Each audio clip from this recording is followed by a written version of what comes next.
Hi friends, welcome to my channel. Video ಇಷ್ಟ ಆದರೆ like ಮಾಡಿ, ಶೇರ್ ಮಾಡಿ, ಸಬ್ಸ್ಕ್ರೈಬ್ ಮಾಡಿ ಫ್ರೆಂಡ್ಸ್. ಇವಾಗ ನಾವು ಬೇಬಿ ಸ್ಕರ್ಟ್ನ ಸ್ಟಿಚ್ ಮಾಡೋಣ. ಇದು 1 ಮೀಟರ್ ಕ್ಲಾತ್, ನೆಟ್ಟೆಡ್ ಕ್ಲಾತು. ಅದನ್ನು ನಾನು ಸೆಂಟ್ರಿಗೆ ಕಟ್ ಮಾಡಿದ್ದೀನಿ. ಸೆಂಟ್ರಿಗೆ ಕಟ್ ಮಾಡಿ 2 ಪೀಸ್ನ ಜಾಯಿಂಟ್ ಮಾಡ್ತಾಯಿದ್ದೀನಿ.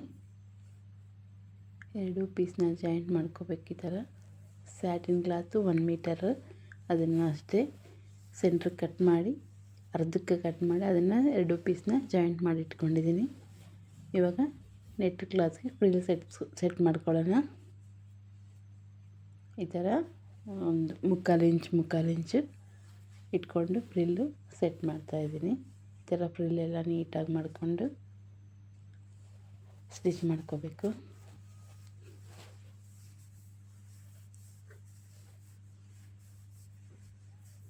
ನೆಟ್ಟೆಡ್ ಕ್ಲಾತ್ನ ಫ್ರಿಲ್ ಸೈಡ್ಗೆ ಇಟ್ಟಿದ್ದೀನಿ.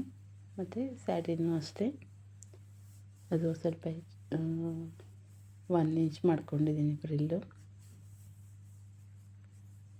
ಸ್ಯಾಟಿನ್ ಕ್ಲಾತ್ನ.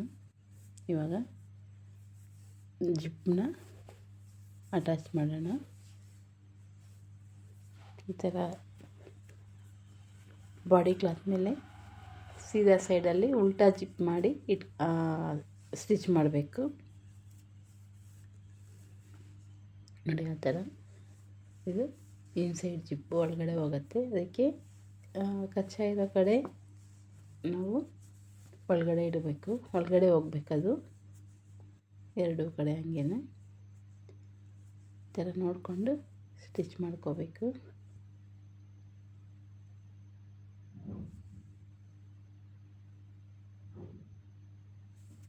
ಇವಾಗ ಒಳಗಡೆಯಿಂದ ಸ್ಯಾಟಿನ್ ಕ್ಲಾತ್ಗೆ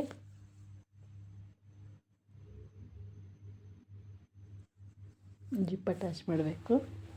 ನೋಡಿ, ಎರಡು ಕ್ಲಾತ್ ಮಧ್ಯೆ ಬರಬೇಕು ಜಿಪ್ಪು. ಆವಾಗ ನಮಗೆ ಜಿಪ್ಪು ಹೊರಗಡೆ ಕಾಣಿಸೋದಿಲ್ಲ, ಇನ್ಸೈಡ್ ಹೋಗಿರುತ್ತೆ. ಫಿನಿಶಿಂಗು ನೀಟಾಗಿ ಕಾಣುತ್ತೆ. ಇವಾಗ ಲೈನಿಂಗು ಮತ್ತು ಬಾಡಿ ಕ್ಲಾತ್ನ ಎರಡನ್ನೂ ಸೇರಿಸಿ ಒಂದು ಸ್ಟಿಚ್ ಹಾಕ್ಕೊಳ್ಳೋಣ. ಇವಾಗ 4 ಇಂಚು ಎಕ್ಸ್ಟ್ರಾ ಕಟ್ ಮಾಡಿಟ್ಟಿದ್ದೆ ಪಟ್ಟಿಗೆ ಅಂತ, ಅದನ್ನು ಜಾಯಿಂಟ್ ಮಾಡ್ತಾಯಿದ್ದೀನಿ. ಅದನ್ನು ಫಸ್ಟು ಒಳಗಡೆಯಿಂದ ಅಟ್ಯಾಚ್ ಮಾಡ್ತೀನಿ. ಈ ಒಳಗಡೆಯಿಂದ ಅಟ್ಯಾಚ್ ಮಾಡಿಕೊಂಡ್ರೆ ಫಿನಿಶಿಂಗ್ ಮೇಲ್ಗಡೆಯಿಂದ ಬರುತ್ತೆ, ಆವಾಗ ನೀಟಾಗಿ ಫಿನಿಶಿಂಗ್ ಕಾಣುತ್ತೆ.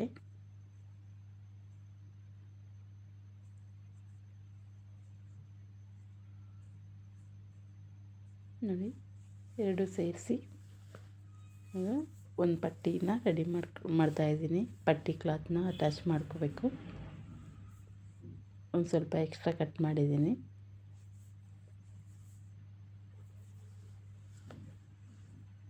ಇವಾಗ ಎಲಾಸ್ಟಿಕ್ಕು ಅದು ಉದ್ದ ನೋಡ್ಕೋಬೇಕು, ಎಷ್ಟಿದೆ ಅಂತ ಸೊಂಟ ನೋಡ್ಕೋಬೇಕು.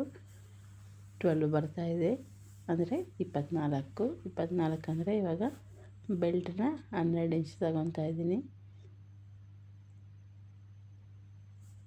ಮತ್ತು ಎಲಾಸ್ಟಿಕ್ಕು ಅದರಲ್ಲಿ 3ನೇ ಭಾಗ ತಗೊತೀನಿ, ಅಂದರೆ 9 ಇಂಚಸ್ ತಗೊತೀನಿ. ಇವಾಗ ಎಲಾಸ್ಟಿಕ್ಕು ಮತ್ತು ಬೆಲ್ಟು 2 ಒಂದೇ ಸೈಜ್ ಇರೋದು ನೋಡಬೇಕು. ಯಾಕಂದರೆ ಸೈಜ್ ಡಿಫ್ರೆಂಟ್ ಇದ್ದರೆ ನಮಗೆ ಫಿನಿಶಿಂಗ್ ನೀಟಾಗಿ ಬರೋದಿಲ್ಲ. ನೋಡಿ, ಒಂದೇ ಸೈಜ್ ತೊಗೊಂಡಿದ್ದೀನಿ ನಾನು.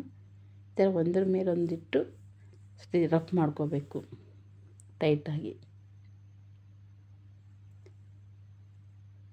ಸುಮ್ಮನೆ ಒಂದು ಸ್ಟಿಚ್ ಹಾಕಿ ಬಿಡಬಾರ್ದು, ಒಂದು ಸ್ವಲ್ಪ ರಫ್ ಮಾಡಿ ನೀಟಾಗಿ, ಅದು ಬರೋದಿಲ್ಲ, ಥರ ನೀಟಾಗಿರುತ್ತೆ. ಇವಾಗ ನಾನು ಪಟ್ಟಿ ಕಡೆಯಿಂದ ಫಿನಿಶಿಂಗ್ ಮಾಡ್ತಾಯಿದ್ದೀನಿ. ಯಾಕಂದರೆ ಎಲಾಸ್ಟಿಕ್ ಫಸ್ಟು ಫಿನಿಶಿಂಗ್ ಮಾಡೋಕ್ಕೆ ಹೋಗಬಾರ್ದು. ಇದು ಪಟ್ಟಿನೇ ನೀಟಾಗಿದ್ದರೆ, ಪಟ್ಟಿ ಫಸ್ಟು ಫಿನಿಶಿಂಗ್ ಮಾಡಿದ್ರೆ ನೀಟಾಗಿ ಕಾಣುತ್ತೆ. ನೋಡಿ, ಈ ಥರ ಒಂದು ಸ್ಟಿಚ್ ಹಾಕ್ಕೊಳ್ಳಿ. ನೀಟಾಗಿ ಎಲ್ಲ ಇದು ಪಟ್ಟಿನ ಒಳಗಡೆ ಇಟ್ಟು ಕ್ಲಾತ್ನ ನೀಟಾಗಿ ಎಳ್ಕೊಂಡು ಸ್ಟಿಚ್ ಹಾಕ್ಕೊತ ಬರಬೇಕು.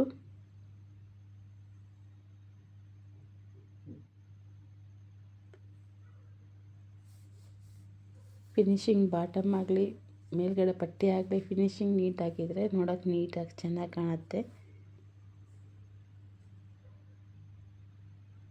ಈ ಎಲಾಸ್ಟಿಕ್ಕು ಮತ್ತು ಪಟ್ಟಿ ಫಿನಿಶಿಂಗ್ ಕೊಡುವಾಗ ಗಡ್ಬಡ ಮಾಡಬಾರ್ದು. ನಿಧಾನಕ್ಕೆ ಹಾಕಿ, ಒಂದು 5 ನಿಮಿಷ ಲೇಟ್ ಆದರೂ ಪರವಾಗಿಲ್ಲ, ನಿಧಾನಕ್ಕೆ ಮಾಡಿ ಅದನ್ನು ಫಿನಿಶಿಂಗು. ನೋಡಿ ಎಲಾಸ್ಟಿಕ್ ಇವಾಗ ಅದರಲ್ಲಿ ಈ ಕಡೆ ಲಾಸ್ಟ್ಗೆ ರಫ್ ಮಾಡಿಕೊಂಡು ಅದು ಸೆಂಟ್ರ್ ಪಾಯಿಂಟ್ ನೋಡಿ ಅದು ಸೆಂಟ್ರ್ ಪಾಯಿಂಟ್ ನೋಡಿ ಒಂದು ಫೋಲ್ಡ್ ಮಾಡಿ ಅಲ್ಲಿ ಒಂದು ಸ್ಟಿಚ್ ಹಾಕ್ಕೋಬೇಕು. ಅಂದರೆ ಒಂದು ಕಡೆ ಹೆಚ್ಚು ಕಮ್ಮಿ ಬರ್ದಿರ ಇರುತ್ತೆ, ಫಿನಿಶಿಂಗು ನೀಟಾಗಿರುತ್ತೆ ನೋಡಿ.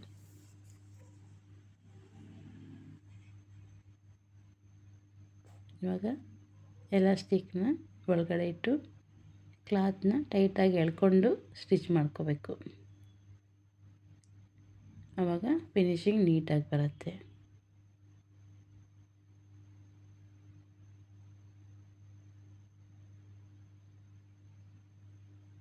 ನೋಡಿ ಈ ಥರ ನೀಟಾಗಿ ಎಳ್ಕೊಂಡು ಸ್ಟಿಚ್ ಮಾಡ್ಕೋಬೇಕು.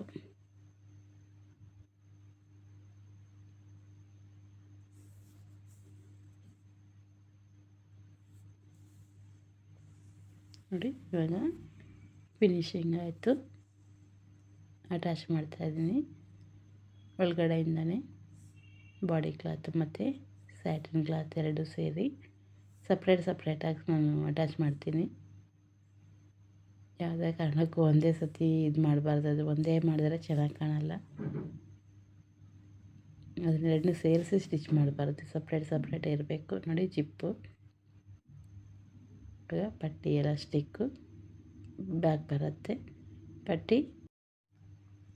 Thank you for